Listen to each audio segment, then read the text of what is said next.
الفاتحة.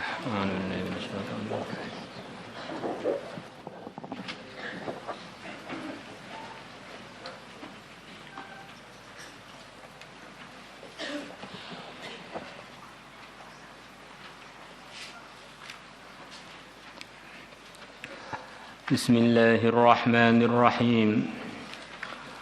وقال تعالى, dan Allah Ta'ala telah berfirman, wa anistaghfiru rabbakum thumma tubu ilayhi yumatti'akum mata'an hasanan ila ajalin musamma wa yu'ti kulla dhi fadlin fadlah.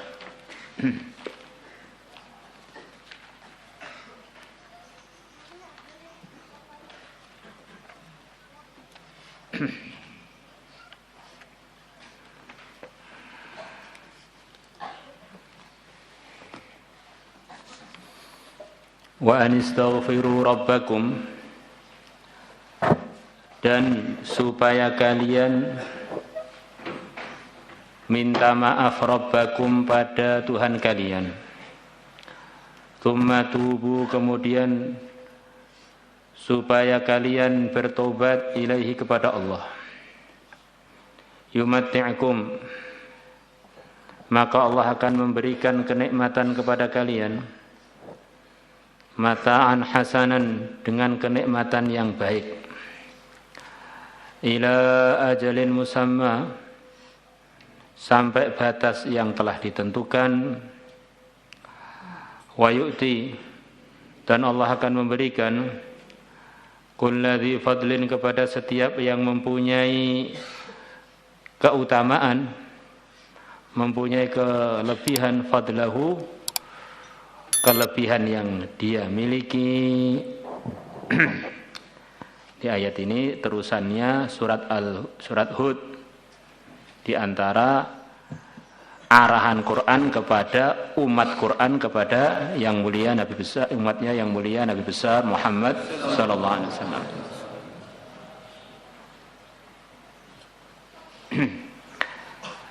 Yaitu di antara arahan Al-Quran dalam ayat pertama, alla ta'budu illallah, supaya kita ini hanya menyembah kepada Allah.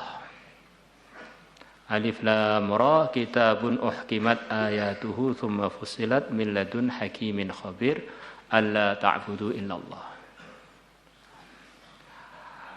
Al-Quran adalah kitab uhkimat ayatuhu, yang ayat-ayatnya telah disusun dengan begitu rapi.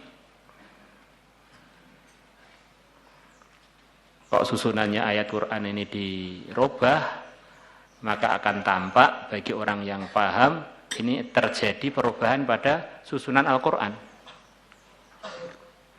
Susunan yang tidak pernah bisa ditiru oleh siapapun. Tsumma fussilat, kemudian diperinci. Isinya mengenai tauhid, isinya mengenai cerita-cerita orang yang sukses, para nabi dan mengikutnya, cerita-cerita orang yang gagal, penentang para nabi. Isinya mengenai keagungan-keagungan Allah, ada perincian-perincian. Min ladun hakimin khabir, yang mana ayat-ayat tadi, firman-firman Al-Quran tadi diturunkan dari zat yang maha bijaksana, yang maha mengetahui. Maha mengetahui, maha teliti. Apa arahannya Tuhan kita? Alla ta'budu illallah, supaya kalian jangan sampai menyembah selain Allah. Innani lakum minhu nadhiru wa basyir. Sesungguhnya aku Nabi Muhammad untuk kalian dari Allah, sebagai pemberi peringatan dan sebagai pemberi berita gembira. Memberi peringatan bagi orang-orang yang melanggar agama, kalian akan dapat macam-macam masalah dunia akhirat kalau kalian melanggar. Basyir, berita gembira bagi orang-orang yang taat, yang takwa. Di dunia kalian dapat ridhonya Allah, di akhirat dapat surganya Allah. Di antara arahannya Tuhan kalian itu apa? Wa anistaghfiru rabbakum. Ini di antara arahan pemilik kita supaya kita ini punya amalan minta maaf kepada Allah. Di dunia ini tidak ada orang yang lebih sempurna iman dan amalnya melebihi para anbiya. Di antara amalan-amalannya para anbiya, termasuk Sayyidul Anbiya, adalah memperbanyak minta maaf kepada Allah. Begitu pula beliau mengarahkan umatnya supaya memperbanyak beristighfar kepada Allah. Bukan sekedar pernah istighfar, memperbanyak istighfar. Man lazamal istighfar, barang siapa tidak pisah-pisah dengan amalan minta maaf. Para anbiya yang sempurna, Sayyidul Anbiya yang paling sempurna, mencontohkan kita orang-orang yang seperti beliau itu di antara sikapnya merasa perlu minta maaf kepada Allah. Itulah hamba Allah yang paling sopan, yaitu hamba Allah yang merasa dia ini selalu harus minta maaf lagi. Terus kita ini loh yang banyak salahnya. Kita ini loh yang banyak kekurangannya, kok nggak mau istighfar, itu benar-benar hamba yang nggak sopan kan. Maka di kalangan manusia juga Allah beri ilham orang seluruh dunia mirip. Termasuk orang yang baik di kalangan manusia itu yang disepakati adalah orang yang dia nggak buat salah tapi sudah minta maaf. Nyuwun sewu nggih basa Jawa. Maaf ya bahasa Indonesia. Bahasa Arab afwan. Bahasa Inggris golekno dhewe.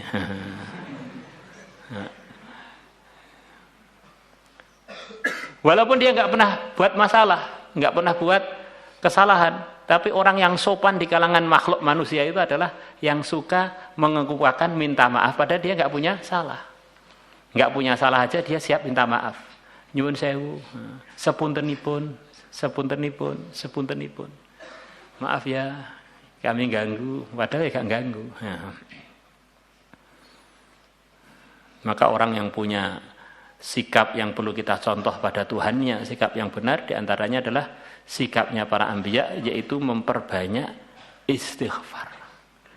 Dan ini bukan untuk beliau-beliaunya saja, umatnya apalagi seharusnya lebih-lebih lagi beristighfar. Memang salahnya itu nyata, bukan salahnya itu perasaan. Kalau para anbiya merasa salah, merasa kurang. Kalau kita memang kurang dan memang salah. Wa anistaghfiru rabbakum, bukan hanya minta maaf, tsumma tubu ilaihi, kemudian kalian kembali ilaihi, kepadanya. Istighfar dan taubat itu sebagian ulama dibedakan. Istighfar itu minta maafnya. Kalau taubat itu memang lurus lagi. Kan ada orang minta maaf, tapi kemudian nggak balik ke kurikulum. Itu namanya istighfar yang nggak disertai taubat. Taba artinya roja'ah. Seperti orang bolos, itu kemudian minta maaf Pak, saya bolos. Saya tobat itu maksudnya nggak bolos lagi, itu namanya tobat. Kalau hanya minta maaf tok, tapi nggak ngerubah sikapnya dari bolos, itu istighfar tanpa tobat. Bisa dipahami ya?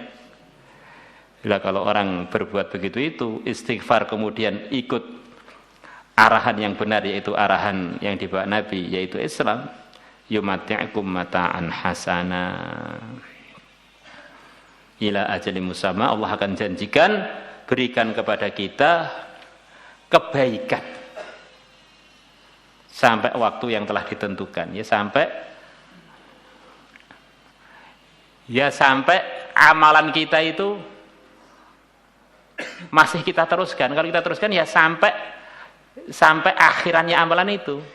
Kalau kita terus beristighfar dan terus istiqomah dalam kelurusan, ya sampai mati kita kalau di dunia. Wa yu'ti kulladzi fadlin fadlah, dan Allah akan beri pada semua yang punya kelebihannya.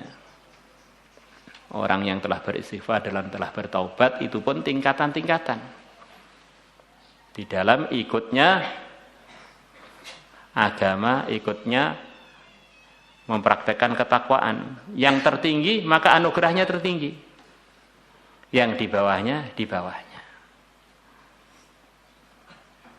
Maka diceritakan oleh sebagian ulama, ada sebagian hamba Allah itu begitu tinggi ketakwaan yang ada dalam kehidupannya, sampai harinya itu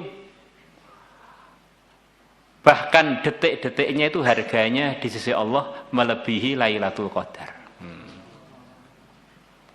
Apa ini enggak ngarang, Pak? Enggak ngarang, belas enggak ngarang.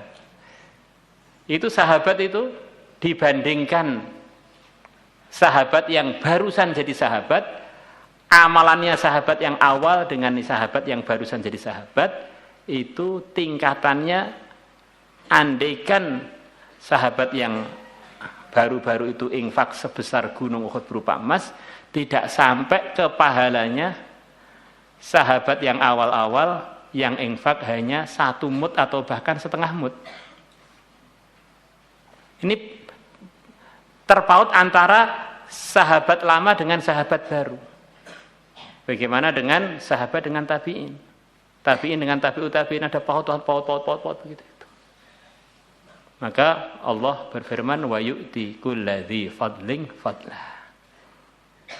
Podo-podo ngaji di Al-Fatah, ketakwaannya beda, maka anugerah Allah untuk per pribadi beda-beda.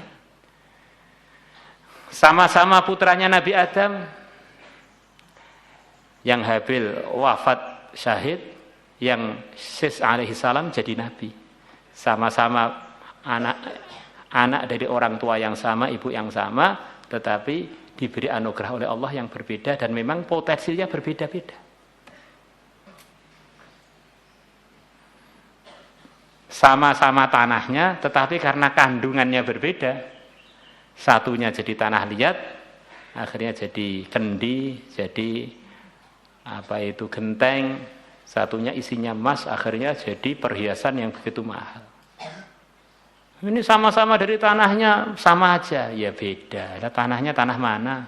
Tanah Teranggil dengan tanah pinggir jalan raya Temboro ya beda. Masih mahalan pinggir jalan raya di Temboro. Itu nilai dunia, kalau nilai akhirat sepertinya mahal Teranggil. Kan Darussalam. Alhamdulillah.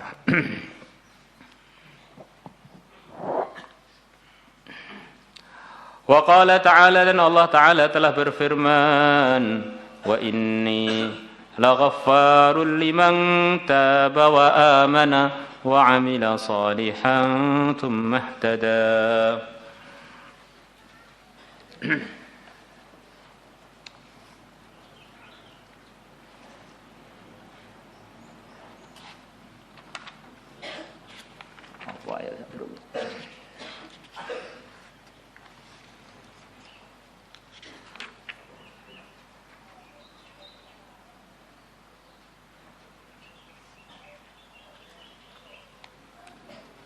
Allah.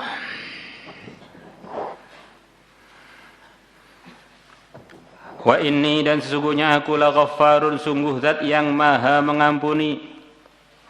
Ini ayat ini difirmankan oleh Allah selepas negur Bani Israel, kalau orang-orang melanggar itu tak murkai. Kalau orang sudah tak murkai, maka sungguh dia telah binasa. Wa may yahlil alaihi ghadabi faqad hawa. Jadi jangan putus asa, masih ada kesempatan untuk bertaubat. Wa inni, dan sesungguhnya aku la ghaffarun, adalah zat yang maha mengampuni, liman, kepada orang taba, yang dia bertaubat, wa amana, dan dia beriman, wa amila salihah, dan dia amal soleh, tsumma ihtada, kemudian dia tetap atas hidayah. Ini ada 4 perkara yang disebutkan di sini. Ini disebutkan selepas firman Allah, sesungguhnya aku maha menerima taubat. Maka kata sebagian ulama, ini berarti orang yang pasti akan mendapatkan ampunan Allah kalau kumpul pada dirinya 4 hal ini. Kalau adalah salah satunya dikurangi, maka janji Allah akan berkurang kepada dia. Janji ampunan akan berkurang atau bahkan akan hilang. yaitu punya sifat taubat, kembali pada kurikulum yang diridhoi Allah, meninggalkan pelanggarannya. Kedua, beriman. Semua kegiatan kebaikan yang katanya baik, kalau enggak disertai dengan keyakinan yang benar, itu tidak ada kaitannya dengan anugerah Allah, dia belum beriman. Kemudian selepas kembali kepada kurikulum, wa amila sholiha, dia buat yang baik. Tobat kemudian buat yang baik. Kan tobat itu kembali. Ada orang dosanya bolos dari kelas, kemudian dia kembali ke kelas, tapi ternyata di kelas nggak buat apa-apa. Itu bukan wa amila sholiha. Kembali tok, ternyata nggak buat apa-apa. Maka ditekankan tobatnya itu harus wujud, ada perubahan, ada amal soleh. Wah, kalau tobat, kalau mlebu kelas ternyata melanggar lagi. Ini pelanggarannya dengan yang lain, bukan bolos tetapi ngantuk namanya. Wa amila sholiha tsumma ihtada. Kemudian ihtada itu di posisi hidayah. Kemudian dia mempertahankan dirinya dalam tertib yang di dalamnya pasti hidayah, itu tertib yang diridhoi oleh Allah. Taubat, iman, amal soleh, kemudian istiqomah di atas tertib yang benar. Lah orang itu sudah amal soleh, sudah beriman, sudah bertobat, kan mesti dalam hidayah, Pak. Ini Allah berfirmannya pakai summa. Ini tiga ini memang dalam hidayah, tapi kalau kemudian tidak berubah di tengah jalan atau akhirannya, maka dia tidak termasuk dapat janji ini. Summa tetap kemudian selepas itu dia tetap mempertahankan tertib kebenaran yang telah dia jalani itu. Kan ada orang sudah tobat, imannya benar, amal soleh, tiba-tiba selepas itu dia tinggalkan tertib kebenaran itu, ya akhirnya ampunannya Allah yang telah dia dapatkan bisa lepas lagi. Karena dia keluar dari kurikulum yang diridhai oleh Allah. Wallahu a'lam. Maulaya salli wa sallim daiman abada ala habibika khairil khalqi kullihim.